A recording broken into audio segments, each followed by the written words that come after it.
सिंधुदुर्ग जिल्ह्यामध्ये जिल्हा परिषद पंचायत समितीच्या निवडणुका मी जाणता होतो. अतिशय चांगल्या वातावरणामध्ये ही निवडणूक पार पाडली आणि महायुतीला जो प्रतिसाद आहे तो उत्स्फूर्त दिसला. हे मतदान पण तसं महायुतीच्या बाजूने होईल असं दिसतंय. आणि आशीर्वाद दिले तर एक चांगली जिल्हा परिषद आम्ही चालू, जी मागची 27 वर्ष राणे साहेबांनी निष्कलंक जिल्हा परिषद चालवली, पारदर्शक चालवली. तर पुढची 5 वर्ष ही एक चांगली व्यवस्था जिल्हा परिषद पंचायत समितीच्या माध्यमातून जिल्ह्याला आम्ही देऊ.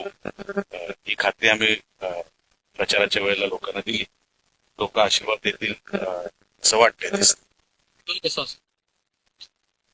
बघा, मी मी नेहमी सांगतो, मी लोकांना गृहीत धरत की आम्हाला एवढ्या सीट मिळतील, पण मॅक्सिमम सीट मिळतील.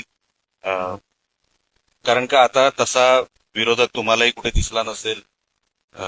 विरोधकांनी तशी शस्त्रच टाकलेले, कुठेही ते मैदानात दिसले नाहीत. ठीक आहे, अधूनमधून ते टीका करत होते पर्सनल लेवलवरच्या, पण कुठे काही लोकांना फायदा होईल अशा कुठल्या टिप्पण्या त्यांनी केलेल्या नाही. लोकांनाही लक्षात आलेलं आहे टीका करणाऱ्याला ते कधी सत्तेमध्ये बसवणार नाही आणि आम्हाला सेवा करायची संधी देत.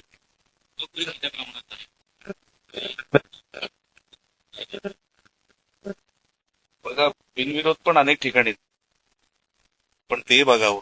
नुसतं बंडखोरी बघून तुम्ही 25 जागा ज्या बिनविरोध झाल्या त्याच्यावरूनच तुम्हाला लक्षात येईल. आणि मी सुरुवातीला पण सांगितलं होतं, काही एलिमेंट असे आहेत ज्यांना सगळं चांगलं होताना जेव्हा दिसायला लागतं तेव्हा ते ऍक्टिव्हेट होतात. प्रत्येक पक्षामध्ये अशी लोक आहेत, आमच्याही पक्षामध्ये असतील, प्रत्येक पक्षामध्ये अशी लोक आहेत.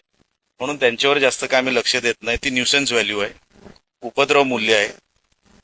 कुठेतरी आपण आहोत हाच फक्त दाखवण्याचा त्यांचा प्रयोग असतो. त्याच्या पलीकडे बंडखोरांना तसं स्थान कुठे मिळणार नाही. लोकांना लक्षात आलंय, जर महायुतीच्या बाजूनी राहिलं, सगळी सत्ता केंद्र यांची विकास हेच करू शकतात, डेव्हलपमेंट हेच करू शकतात. म्हणून तसा निकाल एकतर्फी राहील.